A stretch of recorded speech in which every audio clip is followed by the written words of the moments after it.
Live. How dare Jason call us divas? There's only one of us Divas. here that's divas, and he's yelling into his Apple iPhone 1. Anyway, let's do this thing. You got a team, here's a word to the wise. You want to dominate your league? Go to Footballguys. Football, I'm living in a fantasy. Football, got everybody mad at me. Football, cause every game I had to win. Football, I gotta be a champion. Football, I'm living in a fantasy. It is part 1 of the Week 7 preview here on the Audible. Cecil, Lammey, Sigmund, Bloom, and Saints and Cardinals, Bloom. We got to talk about it because the Saints side, good thing Chris Olave got cleared. Yeah. Because he's about the only one. Are we really trusting Traquan Smith? Like, we've talked enough about Traquan Smith on this show, but are we really trusting him? I don't trust him anymore. I know the coaches and staff has always loved him. I've told you that on this show, but like, it's Chris Olave and Alvin Kamara and what for the Saints? Yeah, exactly. Who's the starting quarterback for the Saints, right? See, so we foreshadowed this when we were talking about Dennis Allen and saying, what's he going to prefer? Right. Now, Andy Dalton, you saw the limitations, settling for a lot of field goals, but he's not going to turn the ball over, at least have the propensity to turn the ball over the way that Jameis Winston does. So I think as of right now, we're not even sure who's going to start, but you're going to play Chris Olave anyway. Obviously, there's more opportunity with Olave downfield if it's Jameis Winston, and this is a developing situation. You're going to continue to play Alvin Kamara, although Dalton is better for Kamara than Winston. They're playing just a more straightforward, get the ball in Alvin Kamara's hands 20, 25 times a game, a lot as a receiver. I don't know if we'll see that with Winston, but with Thomas and Landry likely out, then we're more likely to see Kamara used in any number of ways. And then maybe there's Juwan Johnson. With Adam Troutman banged up. He's got those wide receiver skill sets. Started out as a wide receiver way back at Oregon or Penn State. I don't remember which one he ended up second. Anyway, my point is there's something potentially there. We've seen him flash a few times this year. And on the other hand, you would circle this as a good matchup for New Orleans, but Arizona's defense is waking up. They weren't pushed over against Seattle, who we consider to be a good offense. And the last thing is Taysom Hill. Someone said we need to Waldman to decipher, give us a Rosetta Stone for Taysom Hill usage. I don't know. I certainly think that Arizona would be the kind of team, or just with the lack of confidence they have in their quarterback, that Taysom Hill is still a viable tight end play. So it covers a little bit bare. That's another reason to be more inclined to play Taysom Hills. We again have 4 teams on bye this week. See, so I do want to do a quick little interlude before we jump over to the Arizona side. Because really, I do think in all the years we've been doing this, at least, this is the closest thing there is to Pete Rozell's vision, right? And I actually found a column that Pete Rozell wrote in 1982 for the New York Times, and it was titled, you're going to like this, Cease. Is it parody? Mediocrity? Pete Rozell says no. And Pete Rozell actually wrote, very interestingly, he said, this was in 1982, okay? This was a season where the 25% of games, more than 25% of games were decided by 3 points or fewer. Whoa, what would that look like, right? And television ratings were up, ticket sales were up. And he said, what accounts for this? Largely the fact that, this is Pete Rozell writing, largely the fact that while the NFL's 28 teams are clearly competitors on the field, they are co-producers and co-sellers in producing and marketing. In this regard, they are not competitors, rather they are partners acting together in a common enterprise. So is it making the product better? Are people enjoying it more? I don't know. Maybe 40 years later, this vision is making people feel a little lukewarm, as again, the theme isn't changing. Every week we go into the preview and say, who's good? Who's actually good? Like 3, maybe 4 teams, but who's bad? And again, I think we're going to do the recap and say it's not any clearer. Maybe Pete Rozell is smiling, but I don't know if it's contributing to the marketability of the league the way it did 40 years ago. Yeah. Oh, for sure. And Andy and Renee ask, is Nuke going to light it up? Let's talk about it. Now with more Nuke Hopkins, the Arizona Cardinals offense with Eno Benjamin, right? I'd still hold on to my Keontae Ingram summer stock, Bloom in those deep dynasty, super crazy deep dynasty formats. I love Keontae Ingram, but it's Eno Benjamin, it's Nuke Hopkins, and then who else? I know Zach Ertz. Okay. And then we'll be watching for Robbie Anderson, I guess. Right. We'll see if he plays, if he gets involved at all. Is he sleeper of the week? He's still asleep. Someone needs to wake him up and explain to him what mascots are. So this offense is pretty straightforward. It's going to be Kyler Murray, lacking structure, et cetera, et cetera. However, DeAndre Hopkins is really the perfect player, the rug that ties the room together when you're just playing sandlot football, right? I mean, he doesn't really have to even be open to be targeted. And we've seen in the past that when DeAndre Hopkins is out there, that's just a calming factor influence for Kyler Murray, for keeping this offense on schedule, for converting plays in the red zone. So yeah, I think DeAndre Hopkins comes right out of the gate very ready to contribute to fantasy teams, and certainly in your showdown slates and things like that. He's your captain. He's the player, or Kyler Murray. Now the Saints defense, they were a little weary. That short passing game from the Bengals really wore them down, and at the end it was Jamar Chase running through the secondary. As far as fantasy plays go, you are going to have targets by default for Rondale Moore out of the slot. They were working DeAndre Hopkins in the slot in camp a little bit, but they need to have better outside receivers. And with Marquise Brown down for at least 6 weeks, and we'll see about Robbie Anderson, AJ Green is just not there anymore. I think you're going to see Hopkins stay outside. So Rondale Moore is good. Ertz is not going away. And this is a good moment to go back and look at what we were saying about Ertz before the season. We're saying, hey, 6 weeks of target leadership, or one of the main targets for this pass offense.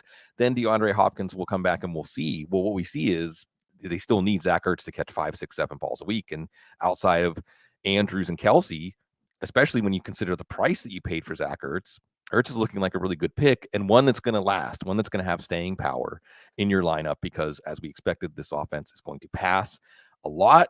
Benjamin, you probably got to play him. I don't think we're going to see James Conner. Wasn't exactly that exciting, but if this whole offense functions better, maybe it sets him up for a touchdown or some more opportunities. So I think this is actually going to be a good island game on a Thursday night season, because we're going to get to see how Arizona's offense could change for the better with Nuke Hopkins. And terrible Arizona defense. Right. Every day. That's right. Wrong coach. It was VJ. It still is VJ for now. Yeah. VJ's going to get fired. But that leaves a great combination. Bloom, and when you're good, give him the ball. Rondale Moore is good. He's explosive. Yeah. Give him the ball.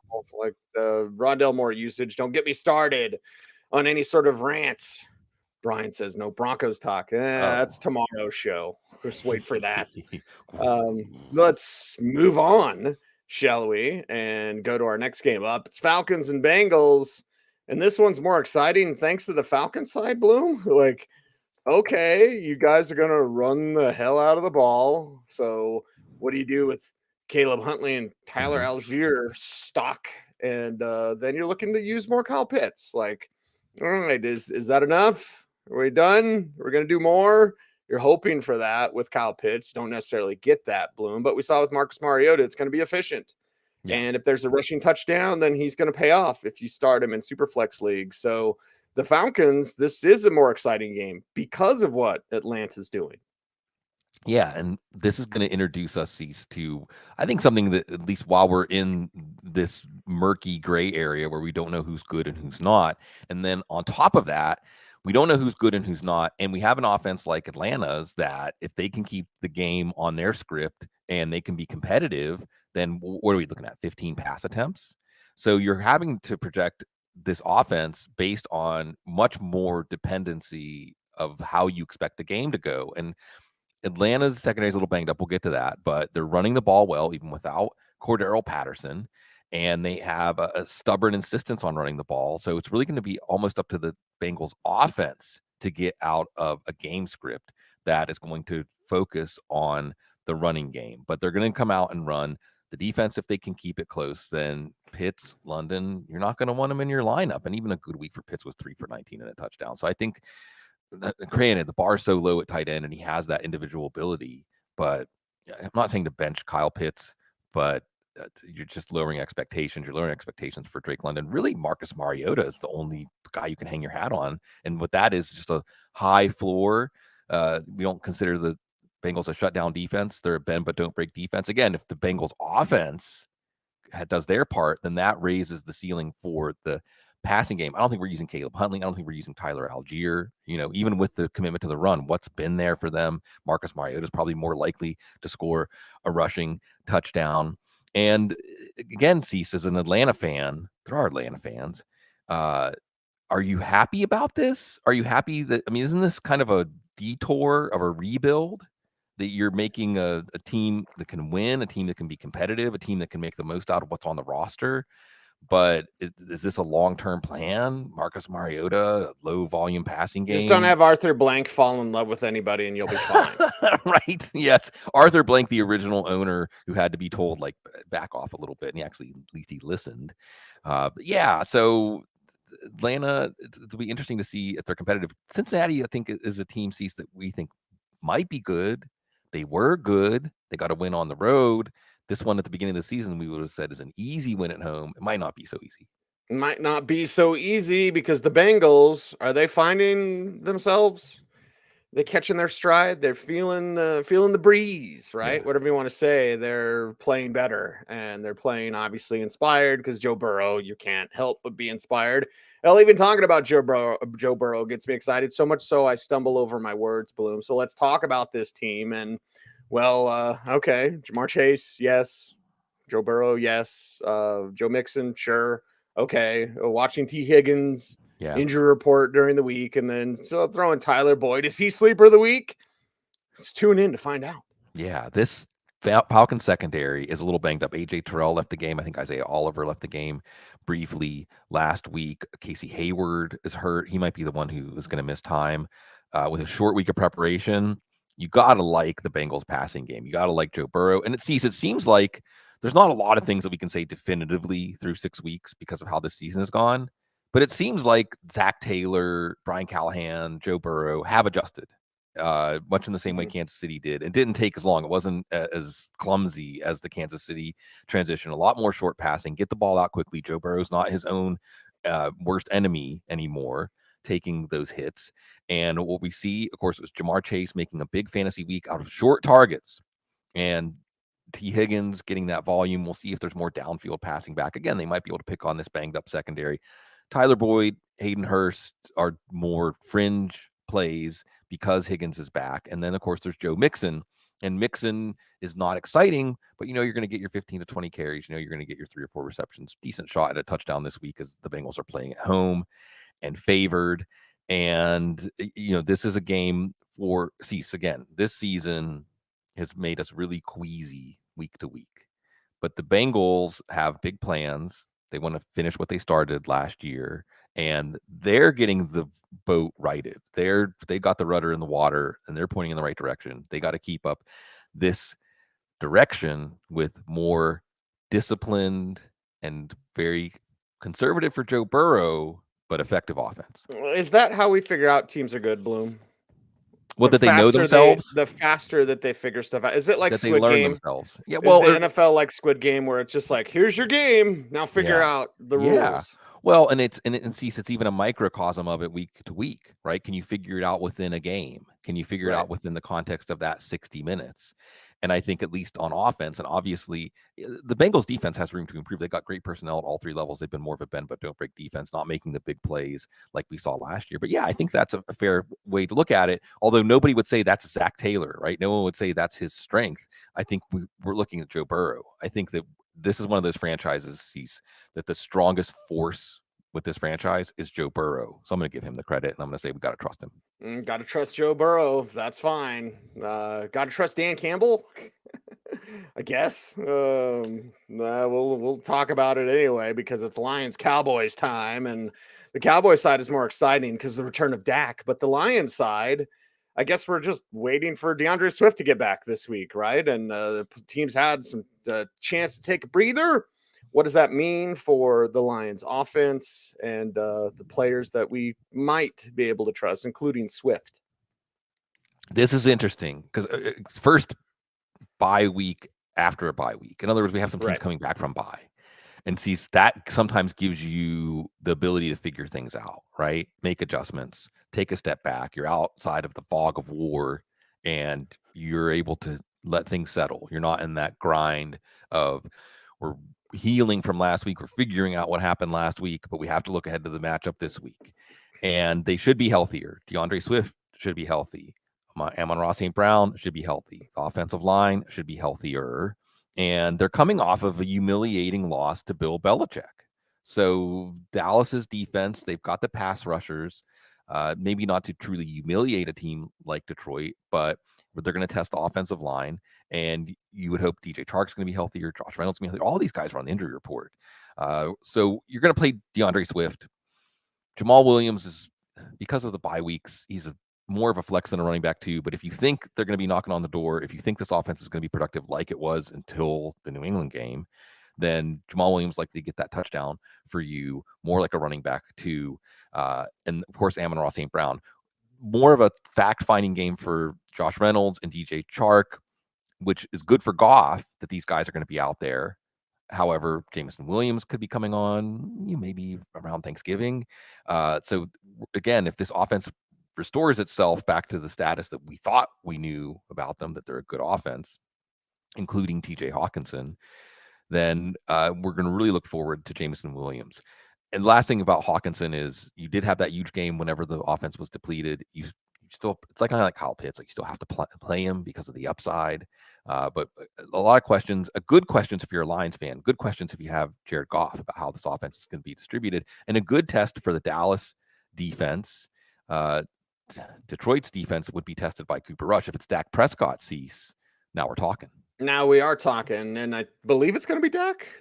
It's Wednesday morning, and all the news has been leading up to it's Dak, it's Dak, it's Dak. So I hope it's Dak because, well, you'll see more efficient play from this offense. They could only go so far with Cooper Rush, and they did some good things. Bloom, they barely lost. It's fine. Cooper Rush is fine. He made himself some money.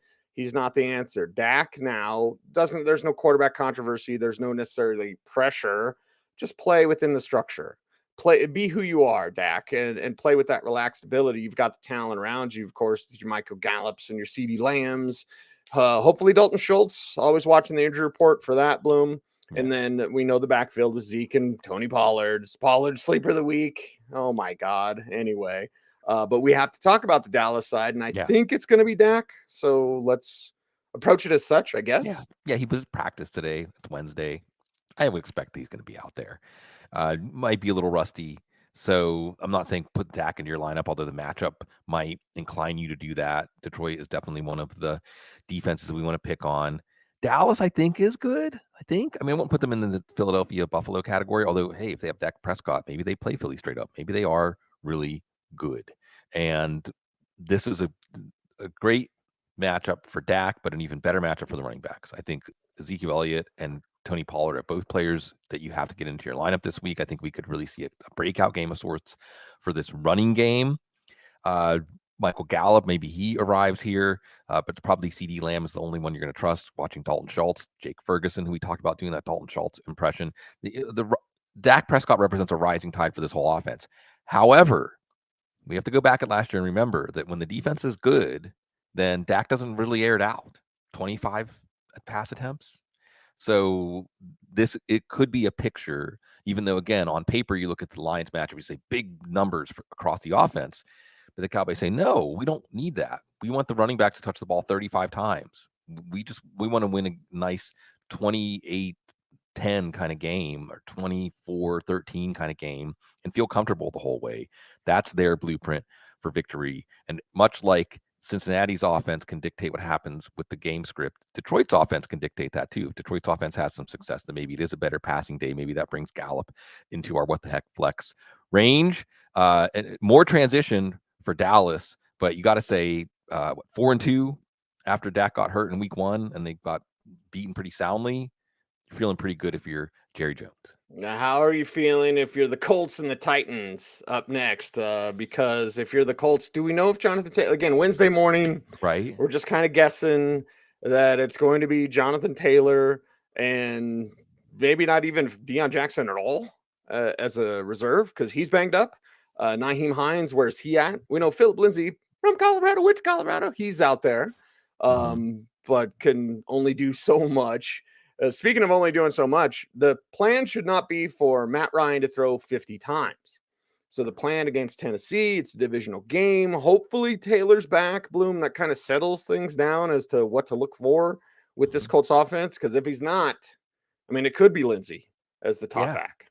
Yeah, I think that we could absolutely see that situation develop by the time we get to the weekend, mainly because, well, last week, when was Taylor ruled out? It was not a game time decision. It was not a Sunday morning decision. No. So that indicates to me that he wasn't close to playing.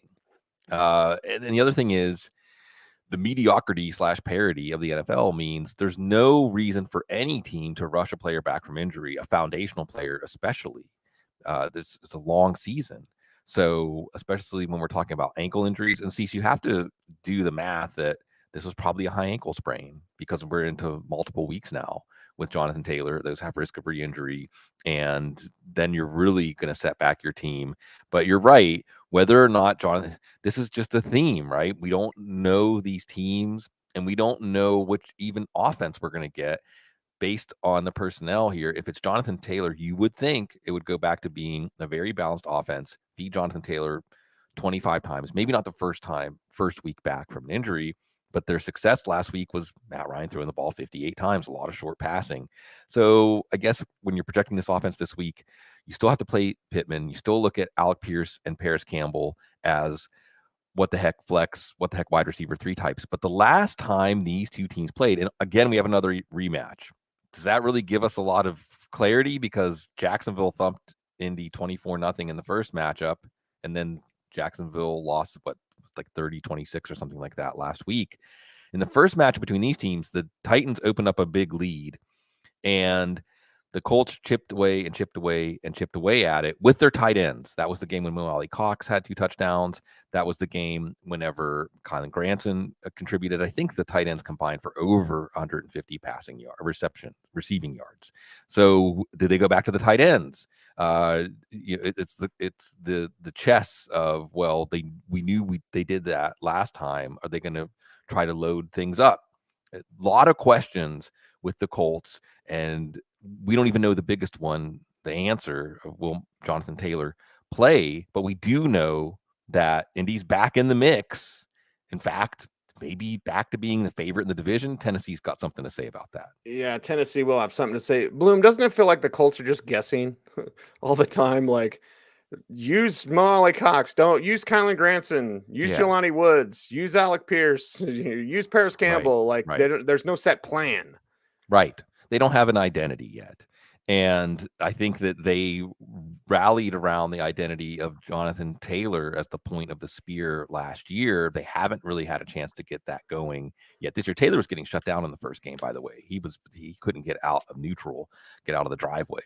So that could be something else that influences how Indy game plans this one. Again, C's theme as we go through, usually when it's week 7, C's saying we're starting to really understand what's going on now, and we can confidently project some of these players, some of these offenses. No. And it seems like we say this every year, and I wish I could stop saying it.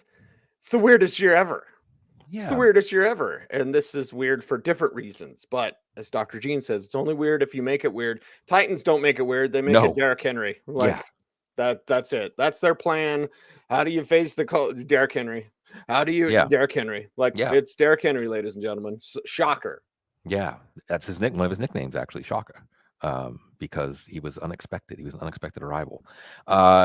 So, hey, lots of Derrick Henry. It's coming off a bye.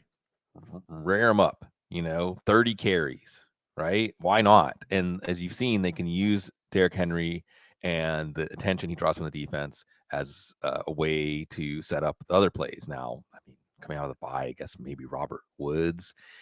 In the first matchup, it was Robert Woods scoring.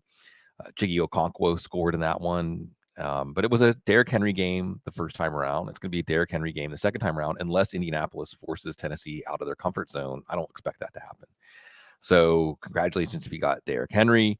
And for Tennessee, don't you feel like Mike Vrabel loves this chaos and this mediocrity? Because that's how they win games. They figure out a way to win games. It's not pretty. It's not a beauty contest, right? That's fine for them. And a lot of that comes down to Derrick Henry and Ryan Tannehill not making mistakes, which again is why we get so much Derrick Henry. Yeah, that's why we get lots and lots of Derrick Henry, which is usually a good thing. Is it good that the Packers travel to our nation's capital to face the Commanders? I think it's good, right, Bloom? Yeah. I mean, it should be good for Aaron Rodgers, I guess. With who, though? Whom or who? I can never Oh, tell. it's I just let Grammarly tell me. who if you're gonna say he or her or she, it's who. And if you would Okay. say him or her, it's whom. Okay. What if I just say Aaron Rodgers? Yeah. Yeah. Uh, no Yeah. wonder he does ayahuasca, because these Right. receivers and this problem with the offense will make your head spin. But it's the Commanders. We'll get to hot Taylor Heineke talk, ladies and gentlemen. And the answer is simple for Green Bay. If only they would do it. Use the running backs more. Yeah. Yeah. Use the running back. You Robert Tonyan more. Okay, you always have mentioned Bloom. You know, Yes. TJ Hawkinson, you got him, probably got to start him. Kyle Pitts, you got him, you probably got to start him. What if you picked up Robert Tonyan Sure. from the waiver wire? Because I'm leaning more that way as Green Bay has these struggles with the wide receivers. Right. Randall Cobb got some good news on his injury, but no one was starting Randall Cobb anyway. Green Bay, your answer's staring at you right there. It's Aaron Jones, it's AJ Dillon. Yeah, and even Aaron Rodgers this week said we need to get the ball to Aaron Jones more. And Aaron Rodgers has enough control over this offense that I think that we're going to see more Aaron Jones. I think certainly in your DFS lineups, you want to mix in some Aaron Jones. You probably want to break ties in favor of AJ Dillon. This Washington defense is not good. I know they beat Chicago, but Chicago was at the goal line 3 times. 3 times. It could have been a blowout. Just needed to just execute at the goal line. So Washington's defense is not good. And I'm not saying this is going to fix what's wrong for Green Bay and really be a get-right game for their offense. Because, see, here's the discussions about Green Bay's offense. Is it the play calling? Is it the quarterback? Is it the offensive line isn't healthy or guys are playing out of position? Is it the receivers? It's when you have that many questions, it's more of a systematic failure or systemic. Anyway, the point is that this week, if it's a failure this week, then we're really worried because it's Washington. So you're going to play Al Lazard. And you asked about Tonyan. How much of last week was they were playing from behind in bad conditions, and that was just the only guy that Aaron Rodgers trusted? And will he even need to trust Tonyan? Now, Tonyan get the touchdown opportunities, which is why we wanted to have him on our team in the first place, not because he would be Aaron Rodgers' struggle target or that we even projected this offense to still be struggling 6 weeks into the season. So I don't necessarily expect that to be reproduced. And I just think that you're going to see how aggressive Green Bay is. We have the trade deadline coming up. And guess what? Cease. Green Bay's in the market for a receiver. Go figure. So, this game could make things feel better temporarily, but the long-term fix, or long-term in the sense of over the course of the rest of the season, this game might not really provide that, but at least should give them some confidence in, like you said, the nation's capital. Maybe they could trade for Devontae Adams. We're sorry. Right, because the Raiders just want to run the ball with Josh Jacobs anyway. Yeah. Or maybe they could trade for Jerry Jeudy. Let's talk about the Commanders. And, well, the Commander side is more Taylor Heineke, which kind of makes me feel better about Curtis Samuel. Honestly, I feel bad for Terry McLaurin this year. Doesn't matter who the quarterback was, but Curtis Samuel, we've seen those explosive playmaking abilities. De'Ami Brown, is Jahan Dotson still out? He'll be a sleeper of the week candidate. Who is sleeper of the week? Stay tuned, sleeper. But I think Curtis Samuel could be that struggle target. I don't know if you're trusting Logan Thomas if he does play. I mean, if he does play, he'll probably score a touchdown. But then, when he's getting hurt in the first quarter or the fourth quarter, because he's getting hurt. So, and of course, we'll talk about Brian Robinson here. But I look at the Heineke thing. I'm like, okay, it's not good. It won't be accurate. But he also is going to go down swinging. He's going to try to attack the defense as much as he can. And I think a struggle target will be Samuel. Yeah, we'll see.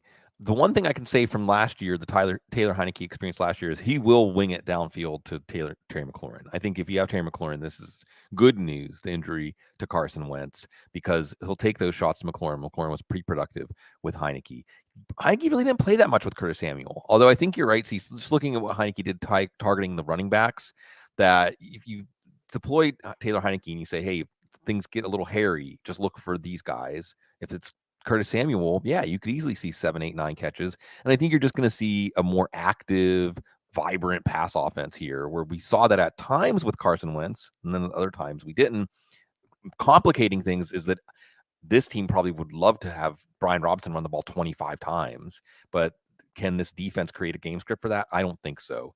So you and poor Antonio Gibson, speaking of guys to look for at the trade deadline, another player who did pretty well, I don't know if he's going to be back this week with Heineke, is Logan Thomas. I think he had about 3 touchdowns in 6 or 7 games with Heineke last year.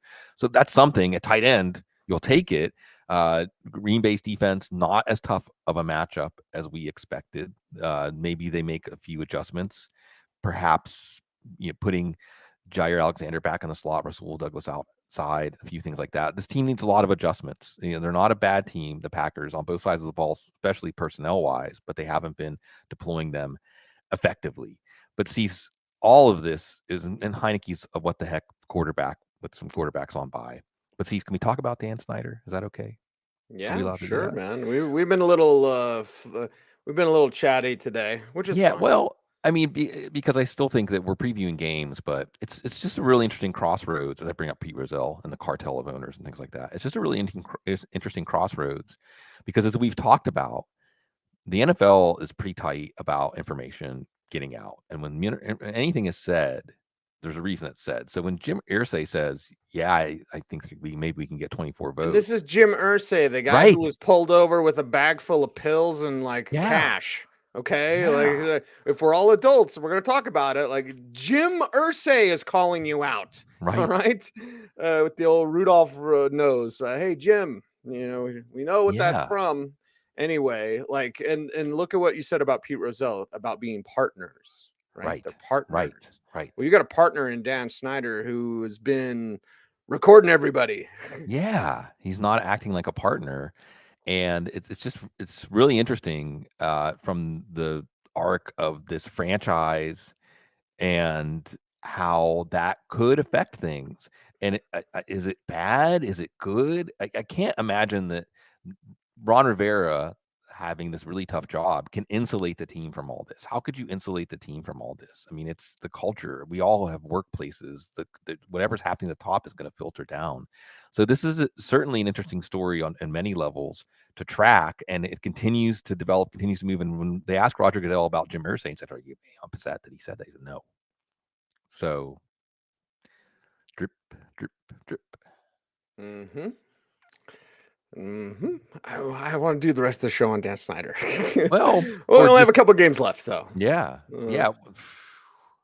Hey, I'll say this, Washington fans. I'll just say this: I'm rooting for y'all, which means rooting for Dan Snyder to have to sell the team. Yes. Buccaneers and Panthers is our next game up, and Buccaneers side. What is the Buccaneers side? Tom Brady under pressure is the worst quarterback in the league. Did I see that stat right? Yeah, but it's the Panthers. So Tom Brady should be more than okay this week. Right. So yes, the Steelers had the key to Tom Brady, which is pressure. He hasn't dealt with it much over his career, and he's been generally good when he has. This year's that's not the case. Pressure is the kryptonite for Tommy Brady, but Carolina's not going to do that. So the Buccaneers should be able to have their way. They should. The Rams offense looked functional against the Panthers last week. Whew. That should be enough. And from a fantasy standpoint, it's not that interesting. You're playing Godwin, you're playing Evans. Maybe this is a little better Evans week. Although Carolina, when they're healthy, has good corners. Dante Jackson had the only touchdown last week on a pick 6. Carolina's defense isn't terrible, but they're certainly not one that scares us. And of course, a lot of Leonard Fournette. And maybe if Tampa's playing with the lead, we won't see as many easy short receptions for Fournette to pump up his score in PPR leagues. And all of this traces back to Tom Brady as a pretty solid play this week. Hopefully not a frustrating game for them. Cade Otton is interesting with Cameron Brate and the neck injury and the rookie. Already there was buzz that he was earning more playing time. So there's a lot of things converging here. Certainly he's a what the heck tight end this week. He's a waiver wire pickup this week. And we continue to have patiently Rachaad White on our bench. This offense is very well suited to his skills. He just hasn't got the opportunity yet. But yeah, this should be a game for Tampa to feel better and for Carolina to solidify that number one pick. We're being patient with Rachaad White, and I know that on Rashaad's side of things, he's being patient as well. But that hunger, that desire, that drive is still there with White. So is he sleeper of the week? I feel like K1 and I could sit around and have a tumbler of scotch, right? Yeah. That's right. Let's move on to the Panthers side. I guess, do we have to? Christian McCaffrey's still there for now. Right. And without Robbie Anderson, what do they? I don't care. It's PJ Walker. I don't care. It's the Panthers, Christian, whatever. Right. Then that's it. Yeah, it's Christian McCaffrey, who at least was getting a lot more work in the passing game last week, and that's it. And we'll see about the trade. Let's just do a Christian McCaffrey trade talk segment here, because there's not DJ Moore. No, you're not playing him. Again, no offensive touchdowns last week. PJ Walker. DJ Moore is going to haunt everybody, right? Like 2022 DJ Moore is going to scar people. And we're going to take a while to move past that. And it could be 2022 DJ Moore. It could be that bad. But Christian McCaffrey, the latest cease. Peter Schrager saying they want multiple first round. I can't even say first round. They maybe want to get a first round. No. You're they'll get a day 2 pick. Right. That's what they'll get. And they need those picks because they've been throwing away picks on these quarterbacks. But do you admit that, right? Does Scott Fitterer cash in the chips and say, well, it's time to walk away from the table and just take what we have? It certainly seems like when you're doing a franchise rebuild, that makes a lot of sense. And again, the teams that continue to be mentioned, Rams, 49ers, maybe the Bills. And certainly people want to make that connection because the connection between these franchises, the number of trades they've had. Certainly the Bills in a Super Bowl window makes sense. They have hunger, speaking of hunger, for that receiving running back. James Cook isn't that guy yet. So we'll continue to watch this. It sounds like from what I'm reading and hearing out there, Cease, wait. If this is going to happen, it's going to happen with the urgency of the trade deadline looming over the teams. So we'll continue to watch this mating dance between the Panthers and the rest of the league. Yeah, watch that mating dance.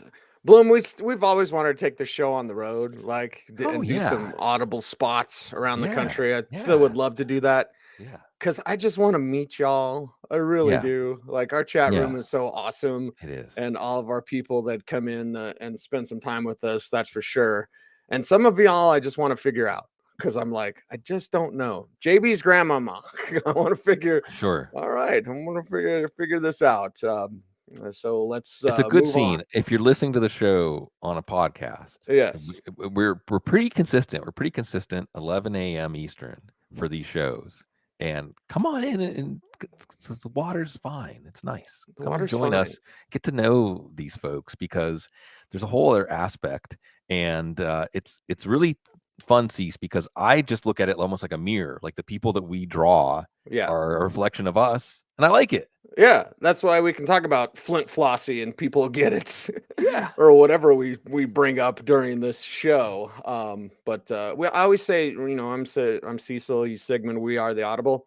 We are the Audible. All of us. Like all y'all in the chat room, we are the Audible. All you're listening right now, you're the Audible. We're the Audible. They're the gardeners, right? I mean, y'all's energy and reactions and encouragement causes certain things to grow, maybe certain things to recede. And so, everybody should take ownership of this on this 16-year voyage. That's right. One game left. It's Giants Jaguars. How many times would we go to this game and be like, let's talk about something else? Giants Jaguars is really interesting. Really interesting, because if you're the Jaguars, you can beat a good team. And if you're the Giants, you can beat a good team. I believe in Jacksonville. I certainly believe in Doug Peterson. Now, will they be there at the end? No, of course not. We all know that. But they give you a puncher's chance, right? And against the Giants, Well, it's working with Saquon Barkley, so keep doing that. Hopefully, Matt Breida will have positive yards, a positive play, like please. And then Wan'Dale Robinson, is he sleeper of the week? Wan'Dale's just one of the most exciting players. I feel like him, like I feel about Elijah Moore or Rondale Moore. Like they're fun to watch. They're explosive. Get them the ball, please. If you're the Giants, will they do that? And what does Daniel Jones have in store for this Jaguars defense coming up on Sunday? Yeah, this is going to be interesting, fun, because both the Giants and the Jets, you can see it with respect to Las Vegas. They're just not buying it yet, Cease. These records, and this will be interesting. The Giants end up. They're favoring the Jets over the Broncos. Like what? Right. It's just it's fascinating how, much like the rest of us, Vegas doesn't really have a good handle on these teams either. So the Giants, even though they keep winning and they're beating better teams, you can't just chalk it up to the schedule. They're still, and it isn't that really how Brian Dable would want it. Daniel Jones continues to play well, especially in the fourth quarter, and we have to allow for, it was the coaching, and the confidence is building again. With the Chicago, with Baltimore, we say, "Whoa, the wide receivers! What if they had wide receivers?" Well, the Giants don't have wide receivers, and Daniel Jones is leading fourth quarter comeback drives. This is a good matchup for him. Jacksonville, again, sees the tale of two seasons, right? 3 weeks into the season, after what they did to the Chargers, after what we see with this front seven being deployed in a new scheme, we thought, okay, oh boy, we're talking now. And they got ran around by Matt Ryan in the short passing game last week. Now, you don't have quite the arsenal of weapons. Not that the Colts have weapons, but they're a lot better than we thought. You have Wan'Dale Robinson. Wan'Dale Robinson's snap count should go up. His target share should go up. We really like him. I think you find a way to get him in your lineup this week. Watch Barkley's shoulder. You're going to play Barkley no matter what, but just watch this. See if he's limited in practice or even misses some practice, red non-contact jersey or something like that, to try to gauge how much of a situation this is that could be developing. Daniel Bellinger is still a what the heck tight end. They're making the most of what they have here. And they're getting the Jags at the right time, because again, the Jags defense has been a letdown. The offense is okay, but they're kind of like the Giants offense. They're making what they can out of what they have, even though they have a lot more invested in terms of money and draft picks. Can they get that to come together? And I'd kind of look forward to the 6-1 Giants. Yeah, I look forward to that as well. I look forward to seeing what Jacksonville could do to continue to grow, to continue to take those strides and steps. Are they being a little bit too dependent on Travis Etienne? Like, go make a play. You make a play. And then when he doesn't make a play, they're like, oh, what do we do? Like, okay. Did we shut down Zay Jones? I can't remember. Or was he a hold on? Is he a hold on? On the fence. He's on the fence. It's always conditional. Yeah. It's always conditional with the Jacksonville Jaguars. So, all right, let's talk about it, what they could do at home this week. Well, it's really difficult to project this offense. As someone who projects every player in every offense every week, it's really difficult to project this pass offense. You know it's going to be a lot of short passing, but you probably play Christian Kirk. At least the touchdown he got last week was a play that was schemed to go to him, a very easy touchdown for him and for Trevor Lawrence, but you're not seeing the volume. You're not seeing the big downfield plays, even without Marvin Jones. You probably play Evan Ingram just because the short passing game, he's going to get targets. At least he's going to get some production.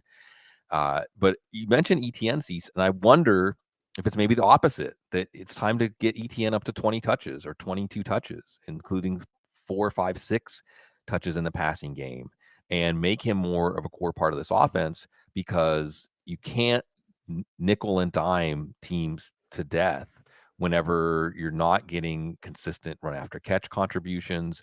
There's running game when it's not ETN is very inefficient. So we look at James Robinson basically as a what the heck flex.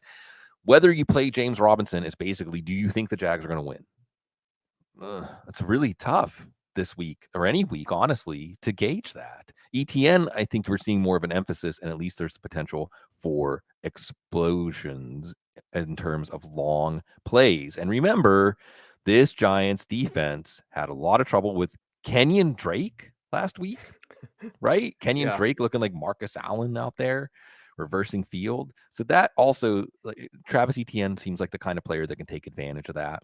I don't know if Travis Etienne's a sleeper anymore, Cease.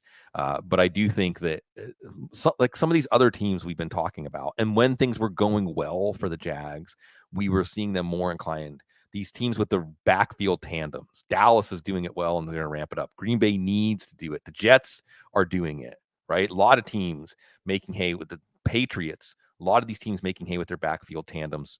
Maybe that's what Jacksonville returns to this week instead of asking Trevor Lawrence to throw the ball 40 times. But like you said, Cecil, a very intriguing game. We looked at this one before the season and said it's a snoozer, but actually it's one of the more interesting games this week. It is one of the most interesting games of the week. And just got to keep everybody guessing, Bloom. That's the thing.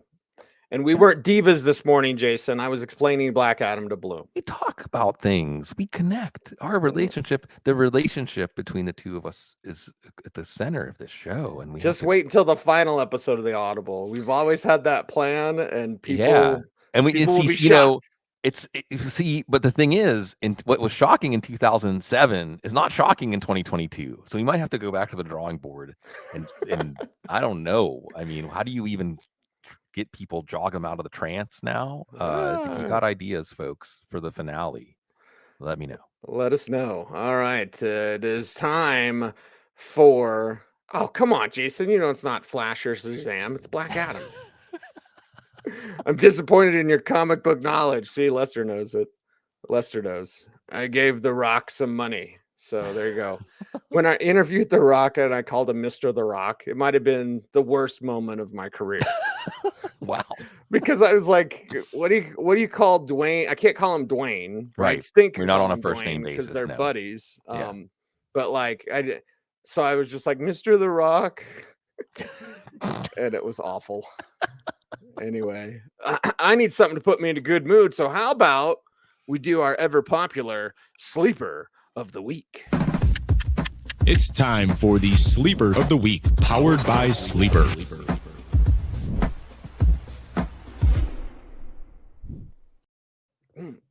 Yeah. Love that symbol, right? Love that hi-hat, right? Mm-hmm. Sleeper of the Week brought to you by Sleeper. Get that Sleeper app, the greatest fantasy football app known to man. And Wan'Dale Robinson is my Sleeper of the Week, Bloom. And there's so many choices I've got written down. Like I could go on and on and on, but I really just want to see more Wan'Dale. And again, he's that weapon. Like I said about Rondale Moore, like I'll say about Elijah Moore, like these weapons, you just get them the ball. Make it fun. Football is fun when you watch a guy like Wan'Dale Robinson, who is my Week 7 Sleeper of the Week. Bloom, who is your Sleeper of the Week? Yeah, I'll give two from our first slate. And it's really one player that is probably on the way up, one is hoping on the way up. It's those number 2 running backs that we hope will be league winners. At this point, we just hope they help us win a week.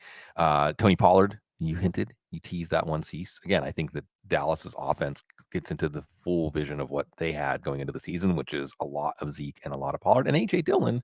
And hopefully Green Bay gets to our vision and what we thought was their vision.